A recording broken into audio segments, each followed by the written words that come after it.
Hey, folks, Roland Martin here with Roland Martin Unfiltered. Have a fantastic show for you today. We're here from the Let My People Vote event taking place in D.C., making phone calls to folks all across the country, but especially in Florida to encourage them to vote in that election, but especially when it comes to a constitutional amendment that will provide voting rights to those formerly incarcerated. It is a huge issue where they can actually change the state constitution, so we'll be talking about that on today's show. Also, I was in North Carolina yesterday.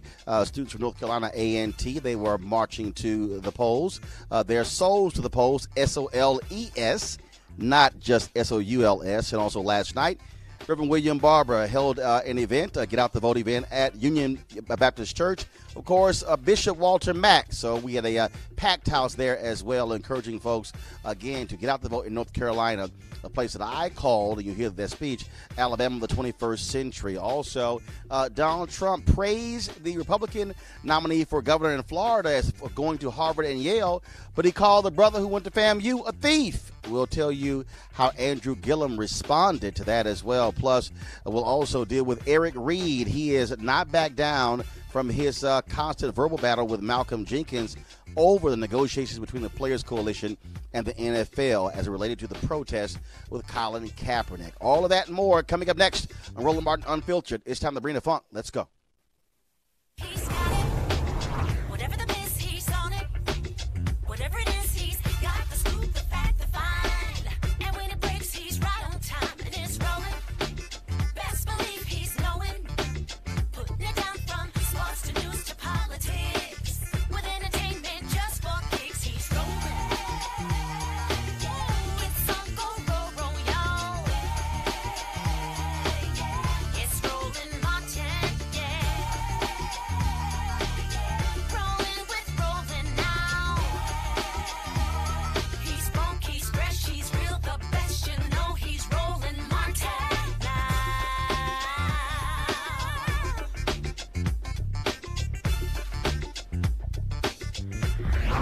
Martin.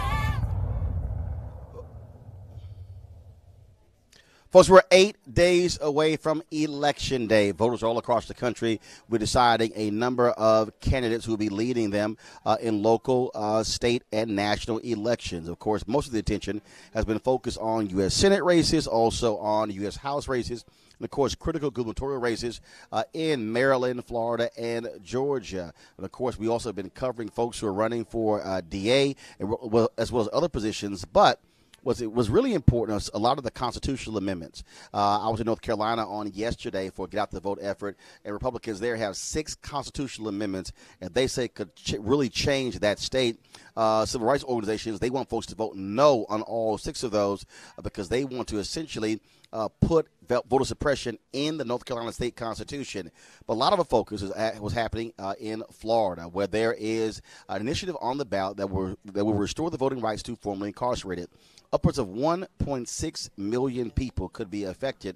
But here's the key. It has to pass by at least 60% in Florida to change the state constitution. Of course, Sheena Mead, we had her on about a few weeks ago, and the first polling data came out showing it is polling at around 72%, about 88% among Democrats, 59% among Republicans. And so it's looking real good, but as a poll, what really counts is what actually happens. Well, of course, we're here in D.C., where folks are making phone calls to the Sunshine State, encouraging folks to vote. So joining us right now is Melanie Campbell, National Coalition of Black Civic Participation, and also Cleola Brown, A. Philip Randolph Institute. She's the president. So how y'all doing? Doing great, Roland. So the initiative in Florida, I think, is totally different what we've seen before, because typically what happens is we've seen lawsuits, but in this case you have African Americans who are leading an effort to change the state constitution, and this could really upend and change that state if it passes, to have 1.6 billion people having the right to vote. If you're a Republican running in that state, if you all of a sudden want to run on law and order, you might have a problem. Oh yeah, I just left Florida. You know, I'm a native Floridian from Mims, Florida, so I was able to go home and get on the Let My People Vote bus tour, Get Out the Vote bus tour all throughout Brevard County, and to tell you, the folks are fired up. But you mentioned it when you first started, that 60% threshold we need folks to know. That's why we're here making these phone calls. I'm so glad Cleola partnered with us, because you've got to, it's not 50 plus 1. People say, oh, this has got to get a majority. No, 60%. And I don't believe polls. And so everybody down there is really fired up and pushing. So we need everybody, even though it's not too late to join a phone bank. You can do it virtually. We're doing it here in Washington, D.C. We have 30 folks over there at AFL-CIO at Cleola's office. We're really pushing to make sure that everybody knows that everybody can make a difference. And the thing is, if this passes in Florida, it's like folks are saying, it's bigger than Florida. It really changes the dynamic. We know 4 states, as you shared with folks before, are impacted by these kind of really tough, unnecessary laws that were really put on the books to make sure black folks weren't able to utilize our political power. So we need everybody just to push this thing through across the finish line. Cleola, how many folks you're trying to call? We are calling everybody that answers the daggone phone. We've got predictive dialing that's going on right now, and our folks are on the ground as well. We're going not just to the big cities, but we're in Okeechobee, Lake City. We are all over the state of Florida hanging signs. Even the bail bondsmen are letting us hang the signs up on their buildings, because you meet 2 people and one of them knows somebody who's been incarcerated. Talk to the other one and they have somebody else that they might acknowledge that they know that needs the right restored. So it's an issue that hits the community hard. We know what the history has been. Our folks have been going to jail for stuff they didn't do for a very long time, and they are sick of it. And this time with this initiative, they are anxious and willing to work to make sure that they get a chance to vote. And Roland, this is it's 13 amendments on the ballot in Florida, right? And we tell folks to vote yes on 4 and no more, because a lot of them are really bundled up together. If you ever heard such a thing, if you vote, you got a couple of those ballot initiatives that if you got 3 things in it, and you might like one, but there's 3 things in it. Right? This particular ballot was put on the ballot by the people. The rest of them are done through other kinds of means, but the people put this on the ballot because they got the petitions and did and went through all of the court cases. And so this is a people's amendment. The people of Florida wanted it on there, and so, but we got, like I say, 60%. We got to push. We got to push to across the finish line. And when you say the people, Desmond Meade yes. and Sheena Meade, they've been very involved in this. Of course, Desmond served time in prison, and for him, not only do they not have the right to vote in Florida, in his case, he got out, got his law degree, but you can't actually even get a license to be able to work. And look, this has been going on for over 10 years. It took 10 years to get this. To even get it on the ballot. When he walked in my office, Solange Benton with our Florida Coalition on Black Civic Participation introduced us, and so this thing has been going on for 10 years. It didn't just pop up, and so the ability for this to change lives is real. We were in the barbershop in Titusville, Florida, where I was from, and the brothers having conversations in the barbershop, really saying, and many people inside that barbershop cannot vote, and they understand how important it is, and that was the kind of conversation. So the kind of barbershop talk you're hearing, we were out in the park talking to folks who were, in their 80s, and being able to understand how important it is. And Roland, and you know how hard it is to get folks to vote sometimes. In the days that I was on the ground, I did not run into one person who said, I don't know why I need to vote. That's right. I didn't run into one person who said this wasn't a good idea. And that's not normal, in the normal course of things. So this is something really different happening here. And so we were really excited. And in a couple of days, we're going right back down to Florida and help. And if you can't physically come, like I said, you can go to Second Chance, you go to Florida Rights Restoration Coalition and actually sign up to do it from your home. And just a lot of people did that when President Obama ran. People were making phone calls. That's what this is. This is the kind of movement this is. Cleola, one of the things that when I talked to Desmond and Sheena last time we chatted is that, again, people have to understand white folks in Florida who don't have the right to vote. And so they've been able to see sort of that cross, and also being able to reach different communities to get them to understand that or how critical this measure is. Well, you're right on point, because it's not just our community. Even though our community has been impacted the most, when our folks have been hitting the ground and talking to folks, it's everybody who will even stop and say, what did you say about restoring the rights? In the grocery store, at the beauty shop, in the communities of all colors where this particular piece of legislation keeps so many people from the polls. And they're tricky in Florida. Now, I know that's your state, Melanie. I'm from South Carolina, so it's just as bad sometimes. But on this issue, it has crossed the color line because so many folks have served time that did not commit the crime. But more than that, they're wanting to get in to make the change. And I think this time it's going to work. They also have been very much involved in getting social justice folks involved. I know John Legend has been down there. Yes. And I connected Boozy with them as well, other artists as well, because several of them have served time and can't vote. Absolutely. And Roland, this has been a real coalition, and you've been really helpful, throughout all of this. And I was down in Florida, in Orlando. Michael Baisden was out there pushing the issue. The AME Church has been big. This fraternal phone organizations bank that we're doing too. together is a coalition effort. APRI and Coalition, Urban League, the sororities. It's a mix of folks that have joined together and folks that just continue to push this thing. So we got 8 days. All right, and again, for folks who don't know, so this is one of the signs here. They have, of course, vote yes for 4 second chance, hashtag yes on 4. And if you go to secondchancesfl.org to get more information as well. And again, they're not taking anything for granted. That's right. Because again, requires 60% of the folks voting for it in order to change the state constitution. Last question for both of you. We have the initiative, of course, is also on the ballot in Michigan. That when it comes to gerrymandering, I do believe that if this measure is successful and it passes, then it is going to cause progressives to wake the hell up and to realize what conservatives have always done, use ballot measures to change things. And so imagine then, I keep making the point to all these folks out, these progressive billionaires. Look, you got Alicia Reese sitting there in Ohio who's been trying to get that Bill of Rights passed to put the right to vote in the Constitution. Also, other states that also could be looking at restoring folks who are formerly incarcerated. It may not take them 10 years. They may be able to get enough signatures to have it on the ballot in 2020. If that's the case, you might see this spread like wildfire across the country, because once it's enshrined in the state constitution, legislature can't take it out. That's right. And you have done such a good job of making the issues clear after people have spoken about it. So for what you've done, my brother, thank you. Because people are watching and they're repeating what you say as far as explanations across the country, not just in Florida, but across the country. What you're doing is important. What your show does is important. So I wanted to thank you personally. I appreciate it.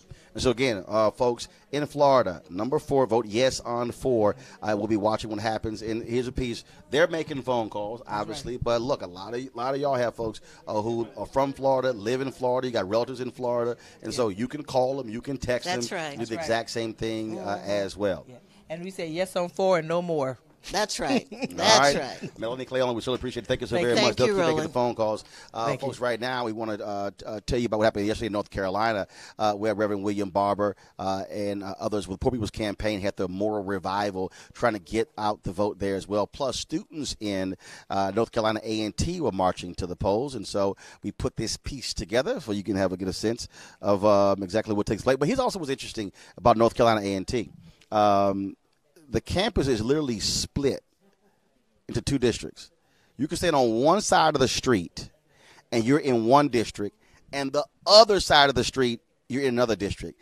That's how Republicans in Florida have been disenfranchising African Americans, because they don't want those large block of voters. And also the students there also did not have an early voting location on campus. In North Carolina, Republicans have refused to put those early voting locations on college campuses because they are fearful that to have that many students voting for Democrats. And it's not just North Carolina A&T. We also have seen this at Duke, North Carolina as well, where they have removed those early voting locations. And so one of the things that happened was that, so first of all, I was going in town for the event at Union Baptist Church of Bishop Walter Mack. And so when I landed, Reverend William Barber, he was actually at the Souls to the Polls. And normally we hear Souls to the Polls, that's normally churches, that's SOULS. Well, the students there decided they want to do SOLES. And so because the early voting location is literally 2 miles away. They rallied in a shopping center and walked the 2 miles to actually go vote. So our cameras were there shooting as well. So in a moment, we're going to actually show you some of that. And also, of course, the rally last night. Earlier, I talked about the constitutional amendments in North Carolina. There are 6 constitutional amendments, and what has been happening there is Republicans for the last decade, and I've been saying this, that North Carolina is the Alabama of the 21st century. What they have been doing for the past 10 years is doing all they can to suppress as many votes as possible. They have been stripping power from Democrats. In the last election, the Republican governor was thrown out. The Democrat won there, Democrat Cooper. They then began to strip powers from him. So what they have done is they want to actually change 6 parts of the state constitution to literally enshrine voter suppression in the North Carolina state constitution. And so that's one of the reasons they're rallying as many people as possible to vote against those amendments. What often happens in elections, we vote at the top. So we'll see who's running for United States Senate, who's running for governor, who's running for U.S. House. And the further you go down on that particular ballot, you see fewer and fewer votes. What has to happen for everybody who's listening and who's watching, you have to pay attention from top to bottom. Because if you only vote at the top of the ticket and you ignore the folks who are running for judges, who are running for DA, or who are running for clerk positions, who are running, again, those constitutional amendments, those things can pass with very few votes. And so we must understand how important that is. I got an email today. There are 19 black women. There are 19 black women who are running for judicial positions in Houston as well. And so I think we're ready to go to the.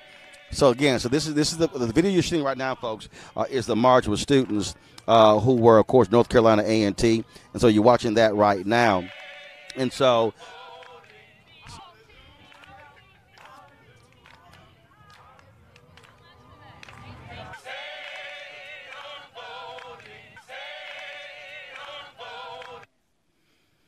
All right, folks. So that was, of course, in the daytime. But then, of course, we went to the church last night at Union Baptist Church in Winston-Salem, North Carolina, where, of course, a Get Out the Vote rally was held. It was a packed church service. Folks were all there, and about 20 or 30 elected officials were also there. Now, they would not allow them to actually speak, but they did, of course, have them in attendance as well. And so here's some of that event last night. In 17 days, I will turn 50, which means that by virtue of Reginald and Imelda Martin not getting together until February 14th, 1968,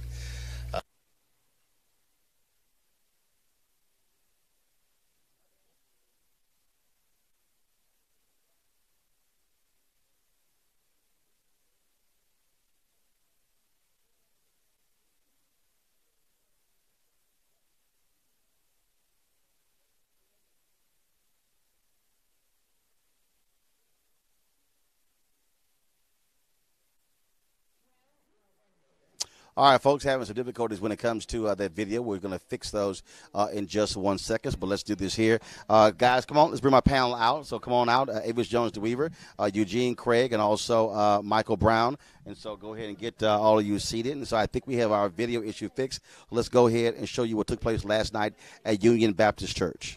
In 17 days, I will turn 50, which means that by virtue of Reginald and Imelda Martin not getting together until February 14th. Okay, don't know what's going on, folks, with our tape machine, but let's get that fixed. But right now, let's go. I want to go to our panel first. So again, Michael Brown, of course, formerly with the DNC Finance Committee, Avis Jones-DeWeaver, leadership strategist, Eugene Craig Organization. Again, you have folks back here who are obviously making phone calls and to get folks out to vote. And it's very interesting when I hear some people who are saying, Look. I had one guy who was on Twitter. He said, well, if the candidates are not speaking to my issues, I'm not voting. I said, dude, you do know there's more than one person on the ballot. I'm like, you can't act like there's only one person running. I said, you can't convince me that there's nobody running where you live that will keep you from voting. There's no. I mean, there's no. It's crazy. I dealt with that with a couple of my buddies. I'm like, look, there's a full ballot, up and down a ballot. I mean, everything from local up to federal office. In Maryland, we have a very important governor's race, there's no reason not to vote. I mean, even if the candidates don't necessarily, quote unquote, represent your values or the issues that matter to you, you can always write somebody in and get a movement started. Absolutely. I mean, I always take those excuses with a grain of salt. I don't actually, to tell you the truth, I don't accept them as truth. I feel like maybe that person is too lazy to even look to see what are people's positions. Because clearly, if you have something that is important to you, you need to figure out where people stand on those issues. And even beyond that, you need to understand that if you are not part of the process, you are still going to be subject to whatever happens as a result of that election. So just by the mere point of trying to have some say in designing your own destiny, you need to vote. 140 million people in the last election did not vote, Michael. 140 million. Reverend Barber, and again, hopefully when we had this video, he said last night in his speech, he said, understand that Trump won with 77,000 votes. Yeah. He said 77,000 votes in 3 states. He said that's who elected Donald Trump.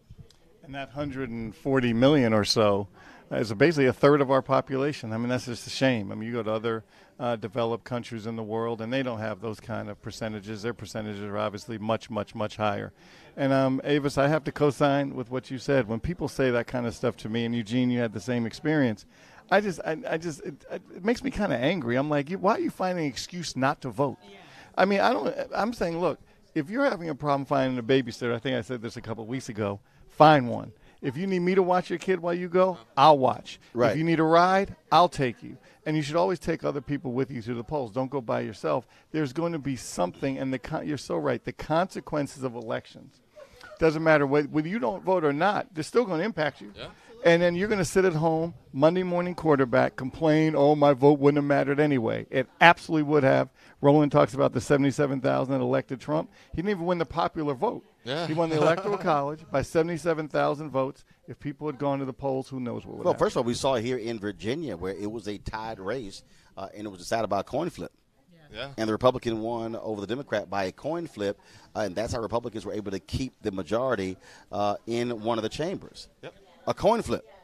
Which could have been totally avoided if you turned out a couple more voters. I mean, you go back to 2016. Literally one more. Every vote literally counts.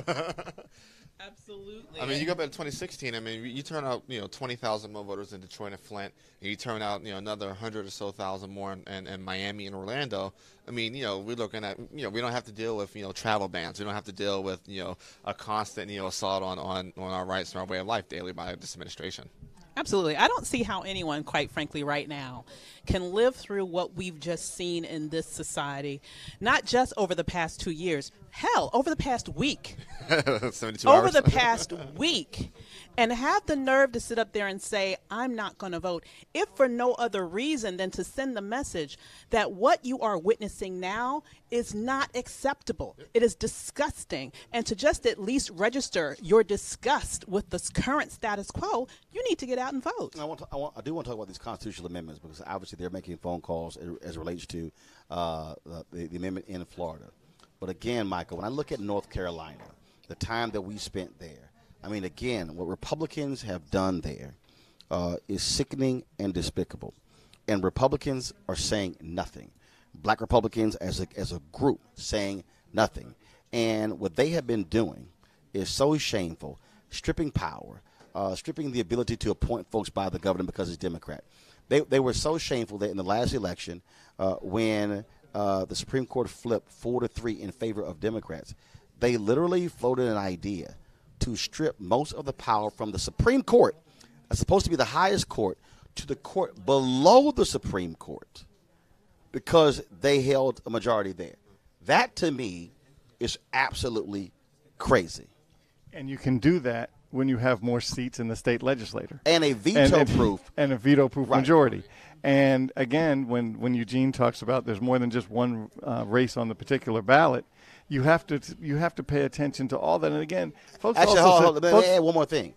They were so diabolical that they changed the judicial elections this year to partisan. Wow. Only for this year. Only for this year, and plan on saying after this year it goes back to normal. I mean, that's sort of the games they've been playing in North Carolina. I mean, this is, to me, is out of the Ross Barnett book in Mississippi, the George Wallace book in Alabama. This is absolutely Jim Crow politics. And when the federal court blasted them for their voter ID law, they cited Jim Crow era, what's happened in North Carolina.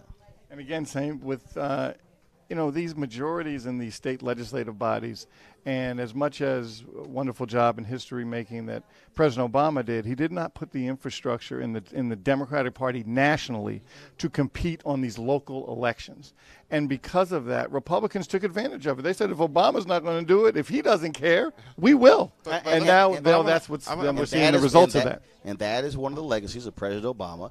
And people get all upset. Upset. Yes. I don't give a damn y'all getting upset, and I really don't care. You can't talk about Miss Jenkins. Well, I don't care. One of the legacies of Obama that was a failure is that he cared more about OFA, Obama for America, as opposed to the Democratic National Committee. They completely gutted the infrastructure. They lost 1,000+ seats all across the country.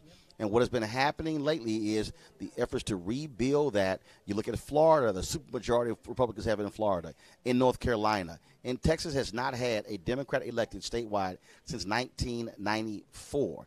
That is a state that used to be all Democrat.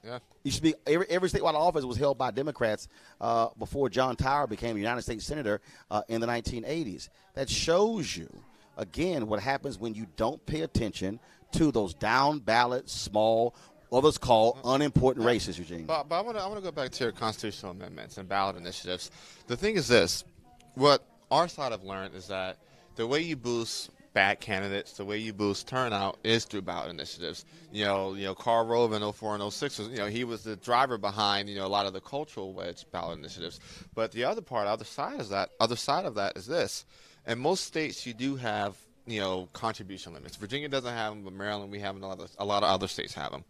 The way around that a lot of times is to run a ballot initiative because, hey, one person can write a $10 million check. Yep. And what you're doing now is, you now have somebody hitting every single door. You now have dollars flowing into pretty much all these races. Because while I'm out here, talking to you about XYZ issue, once I know you're locked in, I just pass that information back to the state party, and they can come and hit you for whatever candidate that, needs backing. Yep. Absolutely. So I think we have the video ready. Let's pray that we have the video ready from last night at Union Baptist Church, Reverend William Barber. In 17 days, I will turn 50, which means that by virtue of Reginald and Imelda Martin not getting together until February 14th, 1968, I did not have the ability to be in Albany, Georgia, when they had the Albany movement in 1961. I got here 7 years later. But if I was, I would be there. If this was Birmingham in 1963, I would be there. If this was Selma in 65, I would be there. So being here is not solely because Reverend Barber asked me to be here. Being here is also vitally important because being here means that I am literally in Alabama of the 21st century.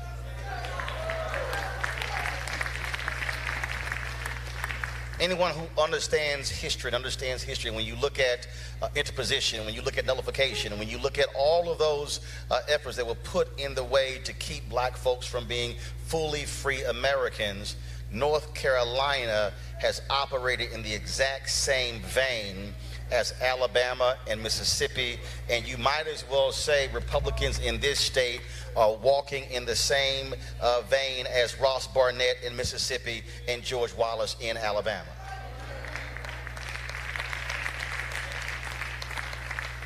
Now, I know there's some people who are watching across the country who are here who are saying, well, no, I think you're trying to make too much out of this. But when you have individuals who literally ask the question, when do black folks vote? And they say 70% of voting in the first week of early voting, and they begin to stop that. When you begin to remove early voting locations from college campuses, not just black, but also white. When you have individuals who seek to deny opportunities, even in the face of federal judges saying this has discriminatory intent, you still have folks who are conditioned to still try to make it happen. You're operating in the same nation where Texas is watching North Carolina, and 5 federal judges ruled that it was discriminatory, the voter ID bill they had in my home state of Texas, and yet the Obama administration sided with the plaintiffs, yet the Trump administration sided with Texas when it went to the Supreme Court. When you begin to look at folks who are so mad and angry that they lose in this state, the Supreme Court 4-3, then they want to give more power to the court below the Supreme Court as opposed to the Supreme Court, that shows you to the extent folks are going to go to steal power. So then you begin to understand, and in what world can you walk onto a college campus and on one side of the street they're represented by one elected official, and then on the other side of the street by another elected official that is clear designed to split the power of the black vote? Waller County in Texas doing the exact same thing. The Prairie View A&M trying to keep those HBCU students from voting. And all of these things are happening, and I am literally watching as many of us are slow walking through life somehow saying, well, it's really not that bad. But tell me it's not that bad when you can't fund education for your children. Tell me it's not that bad when it comes to resources and hospitals and health care. When it comes to all of those things, I dare say this generation has gotten us only stop going to MLK events and celebrating him as some civil rights bobblehead, and understand that he did his job, and it's now time for this generation that still has breath in their body, still has power in their legs, to stand up and say, as long as there is injustice, as long as there are folks who are trying to attack us and deny us, we will not stand silent and allow it to happen, not in this city, not in this state, and not in this country. You have a right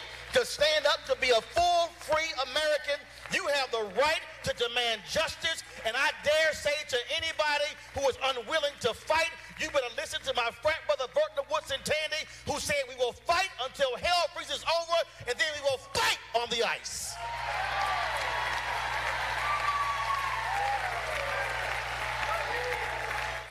Since 2013, with the Shelby decision, 23 states have adopted some form of voter suppression. Since 2010, 26 states.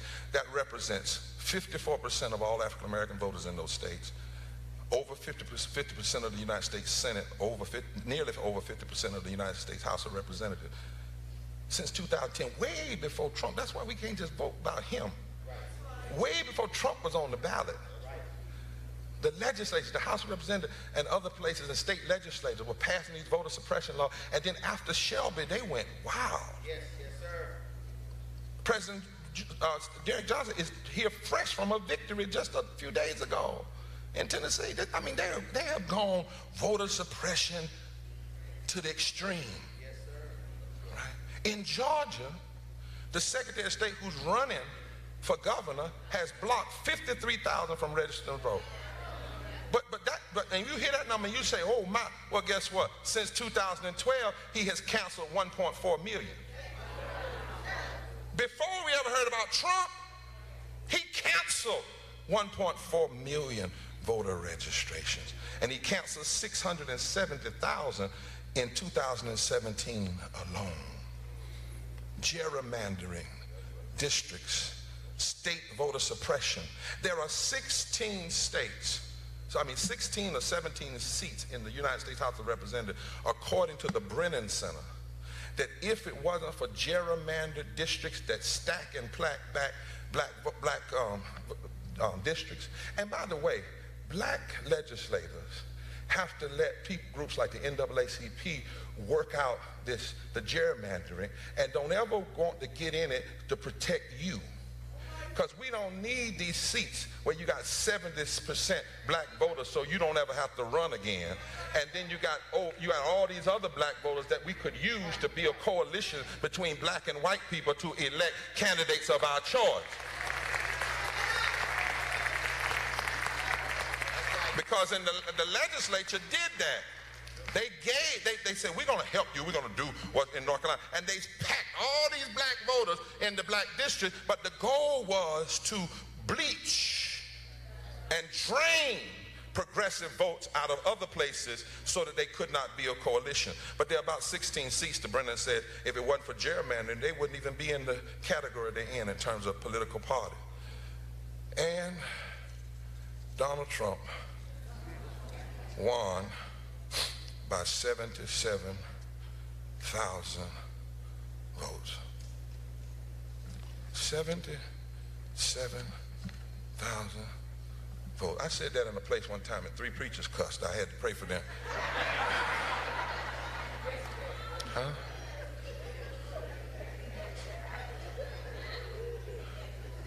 $77,000 votes. He won by 30,000 votes in Wisconsin. Well, he didn't win. Let me tell you. He was selected by the Electoral College because he lost by 3 million votes in the popular. And that's only happened 3 times, other times in history. George Bush and Rutherford B. Hayes in 1877. But 77,000 votes. Now, in Wisconsin, he so-called won by 30,000 votes. But Ari Berman says there were 250,000 black votes suppressed in Wisconsin. And white too. He won by 10,000 votes in Michigan, but there were 100,000 black people in Detroit that were registered, didn't even vote. Oh, wait a minute, we're coming to North Carolina. Don't come to North Carolina because it's worse than Michigan. Trump won by less than 170,000 votes in North Carolina, and 500,000 black folks stayed home that were already registered. And 2.6 million voters in North Carolina who were eligible to vote. 2.1 million of them registered, didn't vote. Now, that does not mean we then say, well, don't worry about the voter suppression, just vote. Voter suppression is wrong, and voter apathy is wrong too.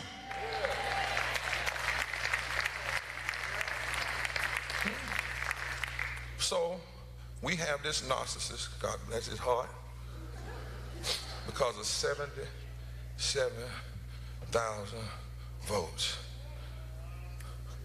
This man got a microphone to say all the vile stuff he said because of 77,000 votes. He's got the ability to sign a tax bill to cut $2.3 trillion from people and from programs that's going to put Medicaid and Social Security in jeopardy because of 77,000 votes. He has the ability to sign a piece of legislation that took our military spending to over 60%. We spend 60 cents of every discretionary dollar on war and only 15% of discretionary dollar on education and health care. The average CEO of military contractors earn $19.2 million a year when an average combat soldier on the front line earns less than $30,000 a year, all because of 77,000 votes. Huh? His Secretary of Education is cutting billions of dollars from education because of 77,000 votes. He's brought a group of clergy in and around him, you know, like Jeffers and Falwell, and they are teaching him that the only moral things you ought to be concerned about, Mr. President, as long as you're against abortion, against gay people, for prayer in the school, and for tax cuts and for guns, that's what God is really caring about. Right. When the fact that the Bible is clear what God is caring about. Luke 4, the poor, the brokenhearted, the blind, those made to feel unacceptable. Matthew 25, when I was hungry, did you feed me? When I was a stranger, when I was an undocumented immigrant, did you welcome me? When I was sick, did you care for me? But because of 77,000 votes, and 2 million people just in North Carolina, and over 107 million Americans that could have voted but stayed home. Stayed home. And because they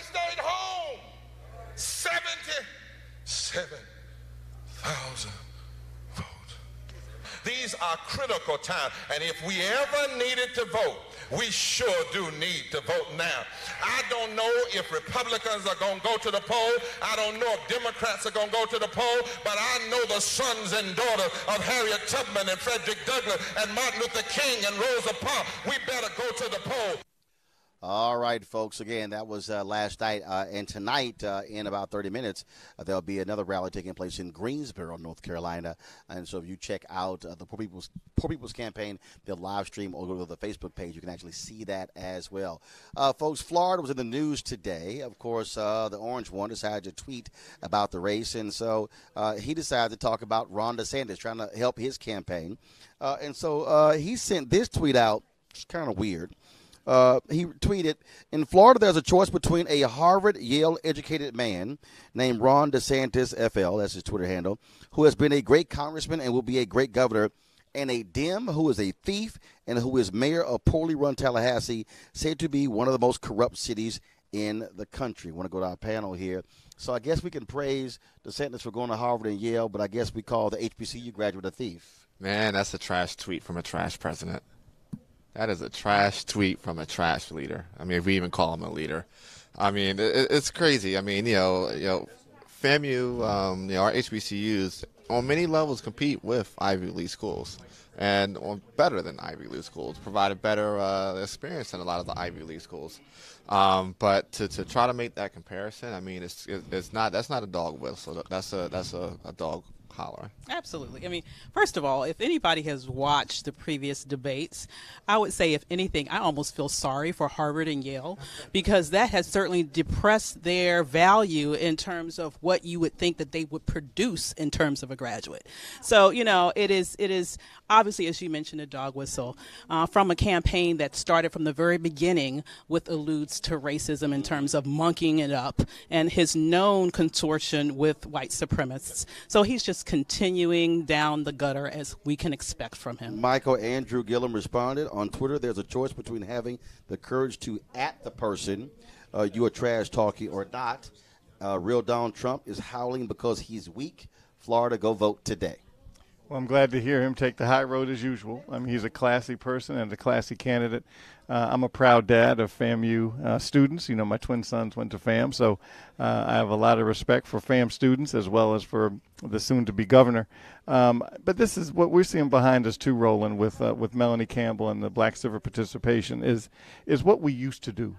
We used to sit around in our living rooms. At least I used to watch my grandmother have phone banking folks. People would get a phone, and they sit in the corner of the living room. She would serve tea and sandwiches, and people would just call their neighbors and say, I hope you're going to get out to vote. And that's what this is all about, not just for the Florida elections, but elections all over this country, up and down the ballot. So I'm glad to see that Melanie is keeping up the good work, and I'm glad you decided to host the show here in her offices. That's going to be a lot of campaigning. The White House has announced Donald Trump is going to hit. He have 11 rallies in the next 8 days. Also, President Barack Obama. Wait a minute, doesn't he have a country to run? Yeah, no kidding. And so, again, 11 rallies in 8 states. You don't mean President Obama also is hitting the road as well. He was in Georgia campaigning for Stacey Abrams, and so we're seeing that as well. Interesting today, former President Jimmy Carter came out and said that Brian Kemp, who, of course, who was Secretary of State, who's running for governor on the Republican side, should step down as Secretary of State. Previously, they have done so. And so, perfect example, again, where Carter trying to lead now. Like you're saying it right now, it would have been great to say this a month or 2 months ago. But again, to have the person who is Secretary of State still governing the elections when they're running for governor, that's trash. Yeah, I agree 100% with you. I mean, you cannot self-deal yourself. You can't self-deal yourself. I mean, the thing is this. Even let's say Kemp wins, right? The next 4 years of him as governor is going to have a huge shadow over it. Because essentially, you self-dealt yourself and stole the election. That's going to be the narrative. Mm-hmm. And with that narrative, you get nothing done as a governor. But he doesn't care. Here's the reality. The Republican Party is about sheer power by any means necessary. And so we have seen from all of the underhanded tricks and overt voter suppression that he's been involved with, he doesn't care. He just wants to win. And I would say right now, if Stacey Abrams does not win on election night, I would have her contest that that victory, the loss, because I do not trust him to oversee a fair election. He's clearly looking to build in an advantage for himself, and he's not going to do anything. Absolutely. It's probably going to go to a runoff. Because you have 3 candidates. There's 3 candidates in there, and if nobody gets 50% plus 1, then we were dealing with a whole nother, I guess, roughly month. I mean, so we have a runoff there, we have a runoff in Mississippi at the same time. Mike Espy. You guys to respond to this today. Of course, Attorney General Jeff Sessions was at an event Judicial Watch was sponsoring. And as he was about to speak, you had a couple of individuals who were seated there who decided to let their feelings be known to Jeff Sessions, and this took place. I was hungry, and you did not feed me. I was a stranger, and you did not welcome me. I was naked, and you did not clothe me. I was a stranger, and you did not welcome me.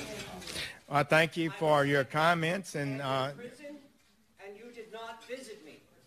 Brother Jeff, as a fellow United Methodist, I call upon you to repent, to care for those in need, to remember that when you do not care for others, you are wounding the body of Christ.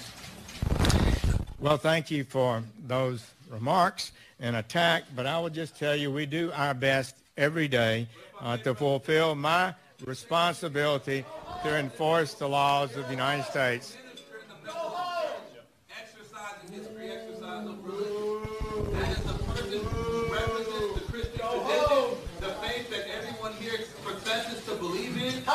Actually sharing with the words of Jesus himself, the words of Jesus that are actually represented in the book of Isaiah. All right, we thank you for sharing your thoughts. I thought we were here to protect religious liberty. I am a pastor of a Baptist church, and you are escorting me out for exercising my religious freedom. That doesn't make any sense. I think it's very hypocritical for this group of people to be wanting to protect religious freedom while you are escorting me out for doing that very work. So you can't complain that they were bum rushing you at dinner. This was a Judicial Watch breakfast. Clearly they were attendees, and they wanted Jeff Sessions to know how they felt in terms of pastors taking a moral stand against this administration. Listen, there are no more rules to this. There are no more rules to this. I mean, we have a trash attorney general, that has no problem locking up kids, separating them from their parents, traumatizing them, that, want to go back to an era of, probably Bull Connor, if he could. But to say that and this is, Jeff Sessions that is run as the family values, Christian conservative, compassionate conservative guy before he was attorney general. To have pastors that took the moment they had with you to express their displeasure and have them escorted out and arrested, that goes beyond reproach. Mm-hmm. But one more time, there's no more rules to this game. When we talk about no more rules, Newsweek is reporting that Jared Kushner and Ivanka had to persuade Trump to condemn anti-Semitism in the shooting over the weekend at a synagogue in Pittsburgh, 11 who were killed. And you have a president who chose to keep campaigning. On one hand, he says we need to be uniting and healing, but then, of course, he follows that up with crazy tweets. This man does not have the capacity to even remotely bring healing to a country, to bring words that will somehow bring folks together. I mean, his whole MO is divide, divide, divide. The attacks about enemies of the people with the press. Maybe we can go down the line. This is exactly where he is, and Republican leadership will say nothing. Absolutely. It's not just where he is, it is who he is. This man is clearly a narcissistic psychopath. It is impossible for him to have empathy for someone else. You should not have to be told, okay? When 11 people have been murdered in their house of worship, you should not have to be told to express empathy. You should not be someone who can only express empathy when you're reading it off a teleprompter. This is someone who does not care for anyone or anything beyond himself. And you're right. He has no capacity to bring the nation together because he has no desire to bring the nation together. And the only thing that's going to matter is when we wake up next Wednesday after Tuesday's midterms, The only thing that will matter for the Republicans that are left with their seats in the House, you will see them saying, oh, now we have to be civil. Let's now turn the page. We had a tough election cycle. And then that's what the hypocrisy is going to be all about, because they're now knowing that 2020 is coming, and the way to keep their seat is not to get on the coattails of this guy, because they're going to see that he doesn't have any coattails, and that's what's going to change the dialogue. You can't talk about unifying the country and not, call your two predecessors, your two of your last three immediate predecessors that had pipe bombs sent to their house that just happened to be intercepted by the Secret Service. You can't pick the phone up. You can't pick a call. You say, oh, we're going to pass on that. I mean, that's crazy. That's bananas. He doesn't care. I mean, that's the point. It doesn't care.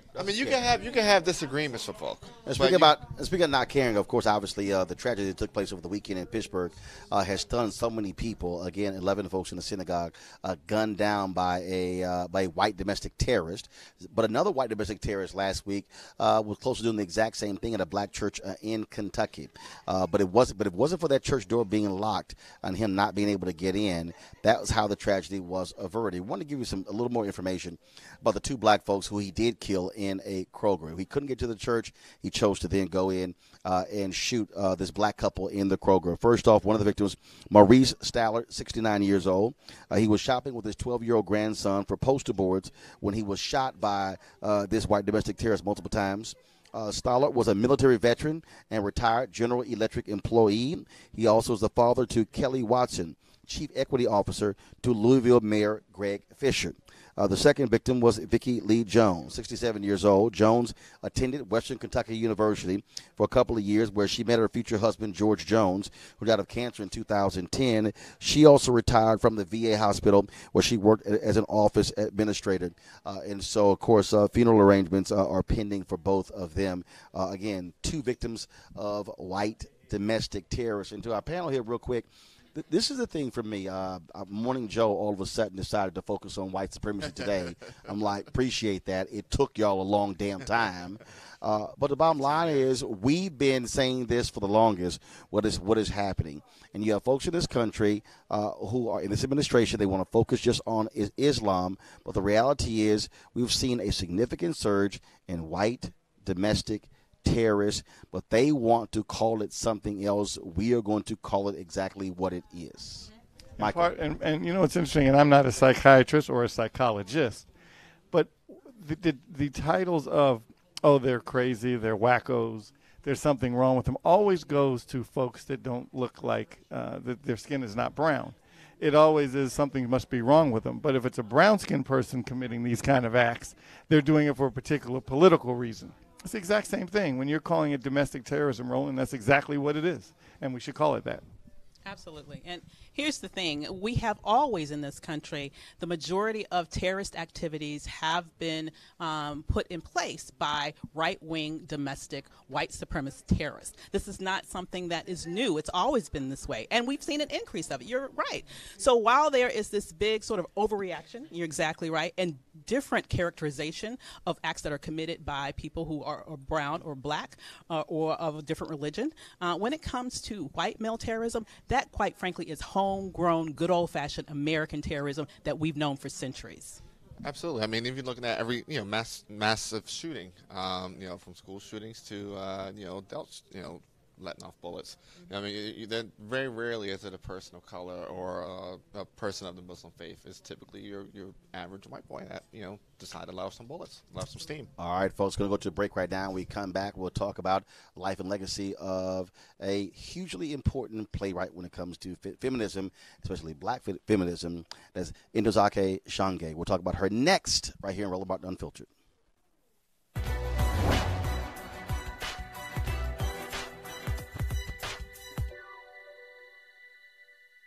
We've been to hell and back again, and death cannot have the final word. Actor Ozzie Davis.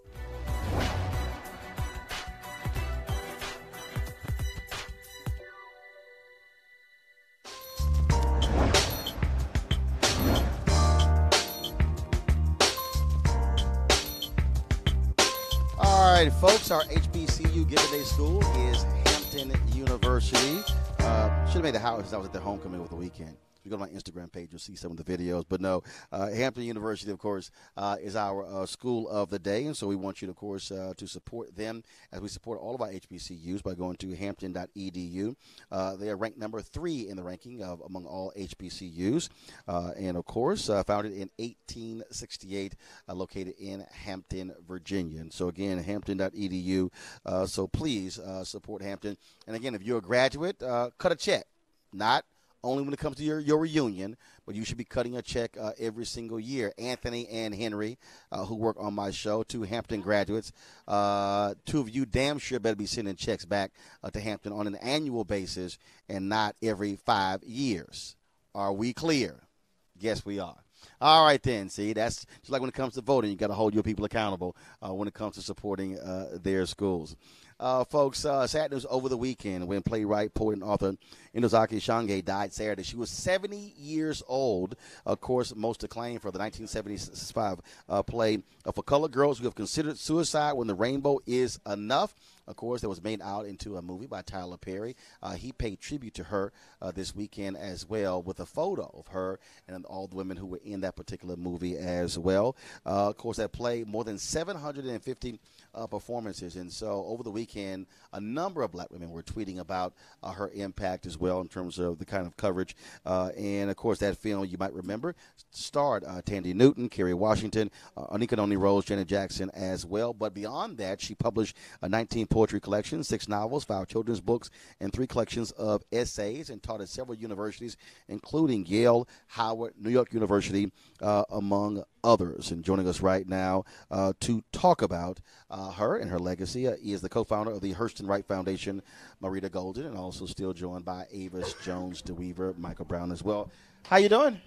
I'm fine. Thank you for having me. Glad to see you. And so when we most folks, again, know her for that one play. But what should folks know that they maybe not know about her?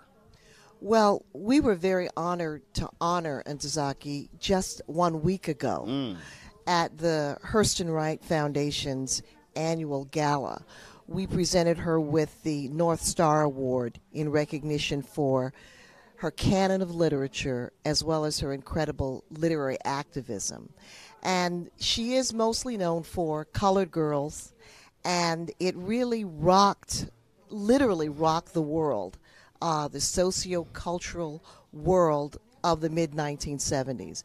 The Cora poem play drama appeared at a time when people like Toni Morrison, Alice Walker, Gloria Naylor were writing about the lives of black women.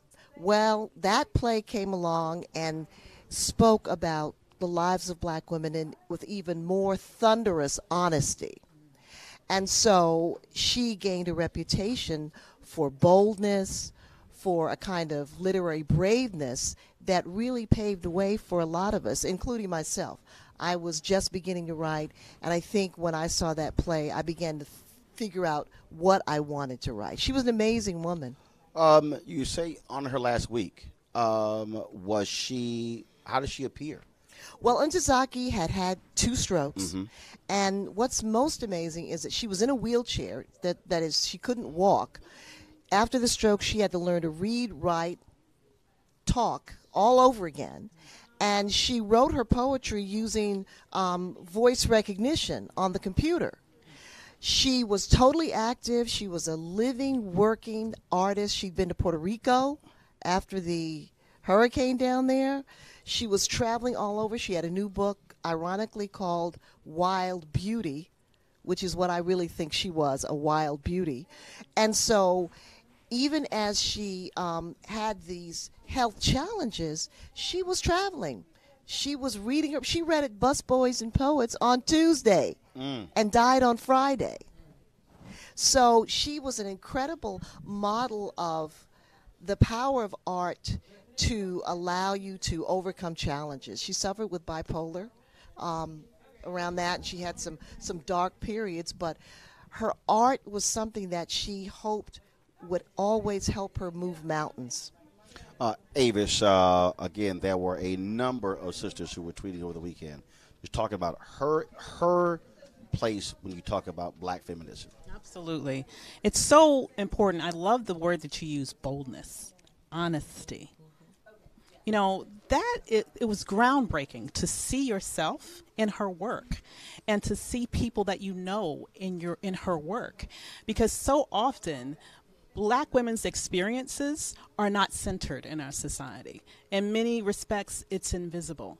So to have someone not only pull back the covers, but to show all the corners and maybe some of the dark spots and some of the brightest spots in the most bold and just beautiful ways, it's touching. And to do that at a time in which it was, quite frankly, part of the groundbreakers was especially important.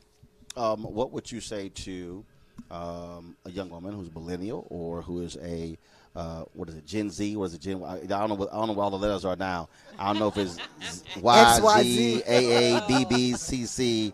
What would you say to a generation of women who were not here in the 70s when that play hit, when that production hit, when that book hit, who may not understand her importance? Well, I would just say read her work because it is perennially relevant. It didn't perish in importance and significance. And her plays, her poems, now that we've lost her, they comfort us, and her legacy endures. So she's as fresh today as she was in the 70s. And one more thing for you. When someone passes, there's so many different people remember them in so many different ways. So for you, your favorite piece of work from her? Well, I loved her poetry. In fact, I don't know that I can say that there was. What I loved about Ntozake was that she loved her people. And if you read her, she always got accused of, she hated black men. But if you really look at her poetry. Hold on, did she get accused of hating black men, or did she hate black men? No, she got accused of that. She married two and had a child with one. So she didn't hate black men. But in her poetry, you see her love of black people, her love of justice. She spoke Spanish. She was bilingual. In fact, her new poetry book is in Spanish and English, so that she was loved globally. And she's just I can't say there's any one poem. I love the life she lived. All right, then. We'll leave it right there. We appreciate it. Thanks a lot for your remembrance. Folks, so we're here again. Let my people vote. They're making phone calls all across the state of Florida trying to get folks to focus on the ballot initiative number 4, which will restore the voting rights to formerly incarcerated. And so we certainly appreciate them for allowing us to broadcast our show from here. Don't forget, hold up, where's the sign? Don't forget, here's the website. So you always got to have a sign. Of course, secondchancesfl.org. So be sure to go there and check it out as well. And don't forget, you can support Roland Barber Unfiltered by going to RolandBarberUnfiltered.com. Tomorrow we'll have more on the election. We'll be 1 week away, so we'll be talking to some of the candidates tomorrow right here on the show. And also we'll catch up with a black woman who was targeted by the pipe bomber. Of course, beyond President Barack Obama, Bill Clinton, Hillary Clinton, and others, he was also targeting journalists. And the FBI is also saying that potentially he had a list of 100 people he was targeting. And so we'll have those updates for you tomorrow as well. I want to thank Michael. I want to thank Eugene, Avis. I want to thank everybody else as well. Thank you so very much. I'll see you guys tomorrow. Don't forget, we have the restream of our show every 2 hours beginning at 10 p.m. And so if you miss it, also go to our YouTube, Facebook, and Periscope pages as well. All right, folks, y'all take care. Got to go. Holla.